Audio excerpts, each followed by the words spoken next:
જય માતાજી મિત્રો, હરણ મહાદેવ. સ્વાગત છે તમારું ગુજરાતી ઇન્વેસ્ટર ચેનલની અંદર. આજનો દિવસ ઇન્ડેક્સ લેવલે ઘણો એવો ડાઉનફોલ જોવા મળ્યો, ઘણો એવો ઘટાડા સાથે બંધ થયેલો છે અને એક્સપાયરીનું સેશન પણ હતું.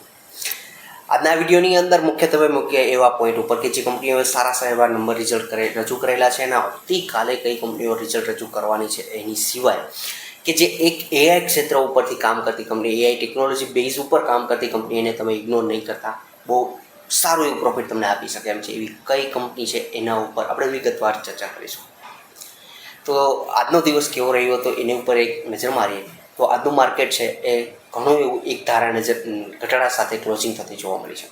આજનો દિવસ નિફ્ટી 50ની એક્સપાયરી સીએસ સેશનનો આ સેકન્ડ એક્સપાયરી હતી કે જે બીજો દિવસ હતો, બીજું એવું એક્સપાયરી હતી કે આજના દિવસે એને માર્કેટ જોવા મળ્યું.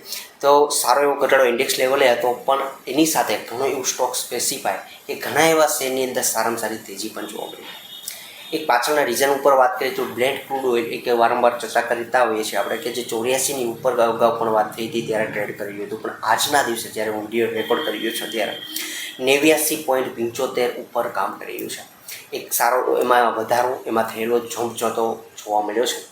આ સિવાય એક નજર મારવી પડે છે તો એક US 10 યર બોન્ડ યીલ્ડ ઉપર કે જે 4.73 ઉપરની આસપાસ કામ કરી રહ્યું છે, એટલે કે 4.70ની ઉપર કામ કરી રહ્યું છે. એની ઓલ ટાઈમ હાઈ ડિરેક્ટરીની વાત કરીએ તો 4.75ની ઉપર જે સસ્ટેન રહે છે કે નહીં, અને આની પાછળના કારણ ક્યાં હોઈ શકે તો એની પાછળ ઘણા એવા કારણો મિત્રો હોઈ શકે કે મોંઘવારી છે યુએસની અંદર લાગુ પડતી હોય છે અને આપણા માર્કેટ ઉપર એક નેગેટિવ અસર ઓલ ઓવર જોવા મળી શકે. આ પાછળના કારણ અમેરિકન માર્કેટ ઉપર પણ જોવા મળી શકે કે આ બધા પોઈન્ટ આવનારા સેશન છે એ થોડા એવા નબળા પણ રહી શકે એવું આપણને આ જોતા લાગી રહ્યું છે. પણ આજના દિવસે જે કંપનીઓના સારા રિઝલ્ટ જોવા મળ્યા હતા કે જે કંપનીઓએ અગાઉ પણ આપણે વાત થઈ હતી કે આ કંપનીઓ પર ખાસી એવી નજર રાખતો, એ કંપનીના સારા એવા પરફોર્મન્સ પણ આજના દિવસે તમે જોયા છે. એમાંની પહેલા નંબરની કંપનીની વાત કરીએ તો ગ્લાન્ડ ફાર્મા.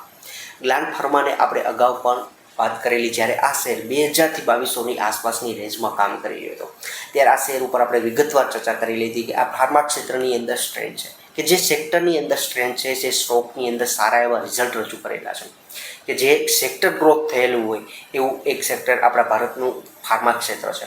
ગ્લાન્ડ ફાર્મા ઉપર આપણે 2000-2200ની આસપાસ શેરનો ભાવ હતો ત્યારે પણ ચર્ચા કરી લીધી. આજના દિવસે સારી એવી તેજી એ શેરની અંદર 10% જેટલી તેજી જોવા મળી ગઈ. 3000 સુધીની આસપાસના આ શેરના ભાવ પણ જોવા મળેલા છે.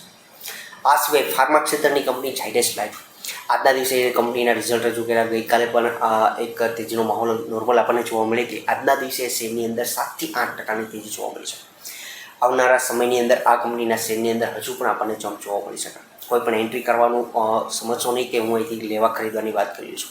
આ કંપનીએ સારા રિઝલ્ટ રજૂ કરેલા છે એટલા માટે ખાસ એવી ધ્યાન રાખવા જોઈએ. ગઈકાલના વિડીયોની અંદર ફાર્મા ક્ષેત્રની બીજી કંપની ઇનોવા કેપ્ટેપ એની ઉપર આપણે વિગતવાર ચર્ચા કરેલી હતી. આજના દિવસે એ કંપનીનું રિઝલ્ટ જોવા મળેલું છે. શેરની અંદર 6.5-7%નો જમ્પ જોવા મળ્યો છે. માર્કેટને આ રિઝલ્ટ ઘણું એવું સારું લાગ્યું છે. આ કંપની સારું પરફોર્મન્સ હજુ અહીંથી આપી શકે એમ છે. સ્મોલ કેપ કંપની છે, 4 થી 5 હજારની આસપાસનું આ કંપનીનું માર્કેટ કેપ છે. આ વસ્તુ ખાસ એવી ધ્યાનમાં રાખજો. બીજી એક એઆઈ ક્ષેત્રની કંપની કે જે અગાઉ વારંવાર આપણે ચર્ચા કરેલી છે, આ કંપનીનું પ્લેટફોર્મ એઆઈ ક્ષેત્રનો યુઝ કરીને કામ કરેલી છે. એટલે કે જે કંપનીઓ પોતાના બિઝનેસીસ છે એ એઆઈ ટેકનોલોજીનો ઉપયોગ કરીને પોતાના બિઝનેસને ગ્રો કરી રહી છે, આ કંપનીને સારો એવો ફાયદો થઈ શકે. એમાંની નોકરી કે એટલે ઇન્ફોએજ કે જે કંપનીના શેરને આપણે 1100ની આસપાસ હતો ત્યારે આપણે વાત કરી હતી. આજના દિવસે આ કંપનીની અંદર 7-8%નો જમ્પ જોવા મળ્યો છે. ખાસું એવું ઇન્વેસ્ટમેન્ટ આ કંપનીનું 12%નો સ્ટેક ઇટરનલ એટલે કે ઝોમેટોની અંદર છે. આ સિવાય બીજી કંપની નામ મને યાદ આવતું નથી, પણ આ બીજી કંપનીની અંદર વાત કરીએ તો જે કંપની બીજી પણ કંપનીમાં આ કંપનીનું પણ ઇન્વેસ્ટમેન્ટ છે, મને નામ અત્યારે યાદ આવતું નથી. આ બંને કંપનીની અંદર ઓલરેડી આ કંપનીનું સારું એવું પ્રોફિટની અંદર પણ આ કંપની કામ કરી છે. એક મોટો બેનિફિટ આ કંપનીને મળી શકે એમ છે કે નોકરી, ઇન્ફોએજ અને બીજી વસ્તુ આ કંપની એક ક્ષેત્રની અંદર પોતાનું સારું એવું ઇન્વેસ્ટમેન્ટ કરતી રહેલી છે. આ વસ્તુ ખાસ એવી ધ્યાનમાં રાખજો. હવે આજના વિડીયોની અંદર ખાસ એવી નજર હું તમને ધ્યાનમાં દોરવા જઈ રહ્યો છું કે જે કંપનીનું ઓલરેડી રિઝલ્ટ આવેલું છે, રિઝલ્ટ પોઝિટિવ છે, માર્કેટને પણ પસંદ આવેલું છે અને આ કંપનીને અગાઉ પણ આપણે ચર્ચા કરેલી છે. એ પહેલાં એક પોઈન્ટ ઉપર પાછા લઈ જઈશું કે આવતીકાલે કઈ કંપની ઉપર નજર રાખવા જેવી છે. તો આવતીકાલે એપોલો હોસ્પિટલ ક્ષેત્રના આજના એક ન્યૂઝને લીધે હોસ્પિટલ ક્ષેત્રની દરેક કંપનીઓની અંદર તમને પ્રોફિટ બુકિંગ કે ઘટાડા જોવા મળ્યો છે. પણ આવતીકાલે આ કંપનીનું પોઝિટિવ રિઝલ્ટ રહી શકે એવું ધ્યાનમાં દોરી શકાય. આ સિવાય HAL હિન્દુસ્તાન એરોનોટિક્સ કે જે કંપનીનું આવતીકાલે રિઝલ્ટ છે કે જે ઓલરેડી શેર સારો એવો દોડેલો છે. આ સિવાય એનું પ્રમોટરનું શું કહેવું છે, મેનેજમેન્ટનું શું કહેવું છે, આ ખાસી એવી નજર આના ઉપર રહેશે કારણ કે શેર ઓલરેડી દોડેલો છે. આના ઉપર ધ્યાનમાં રહીને આ કંપનીનું રિઝલ્ટનું રિએક્શન આપણને જોવા મળી શકે. બીજું ગાર્સિમ, જે આ ગાર્સિમ કંપની કે જે કંપની પ્રોફિટેબલ બને છે કે નહીં, કે લોસમાં ચાલતી કંપનીનું રિઝલ્ટ છે ક્વાર્ટરલી કેવું આવે છે, આ એક વસ્તુ ધ્યાનમાં રાખજો. એસ્ટ્રલ કંપનીનું પણ રિઝલ્ટ છે કે એને પણ વોચ લિસ્ટમાં રાખજો. આ 4 કંપનીના આવતીકાલે રિઝલ્ટ જોવા મળવાના છે. આ 4 કંપનીને આપણે વોચ લિસ્ટમાં રાખી શકાય. હવે આવી AI ક્ષેત્ર ઉપર ટેકનોલોજી બેઝ ઉપર કામ કરતી આ એક કંપની FL3i ઇન્ડિયા કે જે કંપનીને આપણે અગાઉ વારંવાર ચર્ચા કરેલી છે. 1200 રૂપિયા, 1400 રૂપિયા અલગ અલગ ભાવની અંદર ઘણી વખત આ કંપનીને આપણે ચર્ચા કરેલી છે. FL3i ઇન્ડિયા શા માટે આ કંપનીની ઉપર વધારે ભાર મૂકું છું, આ વસ્તુ ખાસ સમજજો મિત્રો. કન્ઝ્યુમર ઇન્ટેલિજન્સ પ્લેટફોર્મ પ્રોવાઈડ કરતી આ કંપની છે.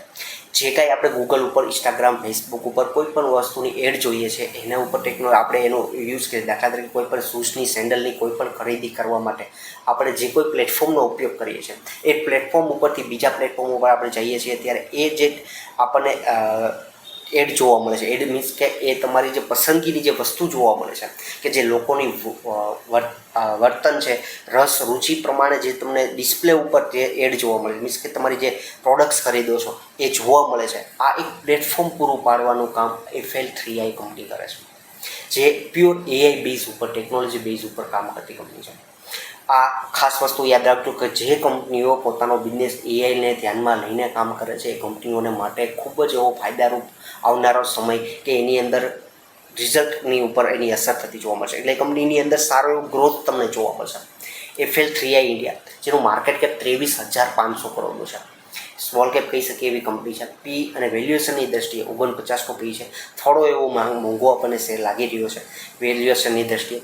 કંપનીની પાસે રિઝર્વ 3624 કરોડનું જોવા મળ્યું છે, તમને ડિસ્પ્લે ઉપર જોવા મળતું હશે.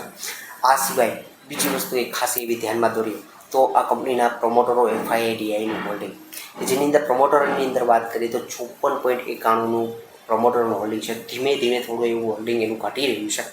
એની સાથે FIIનું હોલ્ડિંગ જોશો તો 15.37 કે ધીરે ધીરે એ પણ FIIનું હોલ્ડિંગ એમાં વધતું ગયું છે. ત્યારબાદ DIની વાત કરીએ કે ડોમેસ્ટિક ઇન્સ્ટિટ્યુટની અંદર જોઈ તો આ હોલ્ડિંગ છે એ 18.77નું જોવા મળે છે કે એ ધીરે ધીરે પણ વધેલું છે. આપણી જેવી પબ્લિક છે FL3i ઇન્ડિયાની અંદર એ 8%નું એવરેજ જોવા મળશે, કારણ કે પબ્લિકની અંદર 10.82નું હોલ્ડિંગ છે. એની અંદર પણ એક ઇન્વેસ્ટરનું 2 થી 2.5% એવરેજ તમને જોવા મળતું હશે, હોલ્ડિંગ એમાં જોવા મળ્યું છે. આ એવરેજ આપણે જોશો તો 8%નું હોલ્ડિંગ પબ્લિકનું જોવા મળ્યું છે. મારી દ્રષ્ટિએ આ કંપની AI ક્ષેત્રની અંદર સારું પ્લેટફોર્મ પ્રોવાઈડ કરતી કંપની છે કે જે આવનારા સમયની અંદર એની ઉપયોગિતા હજુ અહીંથી વધી શકે એવું છે. એટલે આ કંપનીને FL3i ઇન્ડિયાને ધ્યાનમાં રાખી શકાય. બીજો એક પોઈન્ટ કે 1 વર્ષની અંદર આ કંપનીનું નેગેટિવ રિટર્ન છે. એના ટોપ હાઈથી હજુ આ કંપનીનો શેર ઘણો એવો ડાઉન છે. આ એક તક સમજવી જોઈએ. બીજું કે સારું એવું કંપનીની પાસે રિઝર્વ છે. આવનારા સમયની અંદર ઉપયોગિતા વધી શકે એવું બિઝનેસની સાથે સંકળાયેલી આ કંપની છે. આ વસ્તુ પણ સારી છે. બેલેન્સ શીટની દ્રષ્ટિએ જોઈએ કે માર્કેટ કેપની દ્રષ્ટિએ જોઈએ તો 23,500 કરોડનું માર્કેટ કેપ સ્ટેબલ કહી શકીએ એવો શેર આપણને જોવા મળ્યો છે. એટલે બધો વોલેટાઇલ કે સ્મોલ કેપ શેર નથી કે નાનો શેર નથી કે તમને એક ભયંકર ઘટાડો કે વધારો પણ તમને જોવા મળે. એક સ્ટેબલ શેર કહી શકીએ. સારી વસ્તુ લાગતી હોય તો પ્રમોટરનું હોલ્ડિંગ, FIDIનું હોલ્ડિંગ. બીજી વસ્તુ કે મને આ કંપનીનું રિઝર્વ એક સારું એવું ધ્યાને દોરી શકાય છે. FL3i ઇન્ડિયા કે જે કંપનીને તમે વોચલિસ્ટમાં રાખી શકો. આ વિડીયોની અંદર કોઈ પણ કંપની ઉપર જે પણ વાત થઈ છે એક સ્ટડી પર્પઝ માટે મારા હેતુથી આ વિડીયોની અંદર વાત કરી છે. કોઈ પણ ખરીદવા કે વેચવાની ભલામણ સમજશો નહીં. વિડીયોના શરૂઆતમાં જે કંઈ ડિસ્ક્લેમર આપેલું છે એ ધ્યાનથી વાંચો. વિડીયોના અંત સુધી બની રહ્યો છો. ખૂબ ખૂબ આભાર. તમારા મિત્રો સાથે શેર કરજો અને ચેનલ સબસ્ક્રાઈબ કરજો. Thank you.